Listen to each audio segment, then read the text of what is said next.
What's up? In this video, I'll give you a quick guide on how you can add debit card to MoonPay. Debit cards are one of the fastest ways so that you will be able to buy your crypto. So yeah, here's an explanation on how you can do it.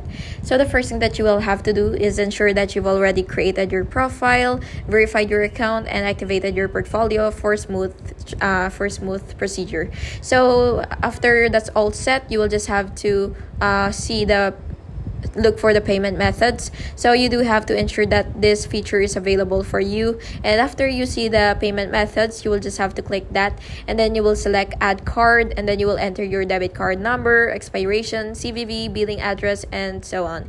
And then after that, you will just have to verify with OTP from your bank, and the card should now be ready for instant crypto purchases. And by the way, you should only use personal debit cards to prevent fraud or transaction errors. And yeah, that's basically just it. I hope you found this video helpful, and if you did, please make sure to like and subscribe for more videos like this. Thank you and have an awesome day.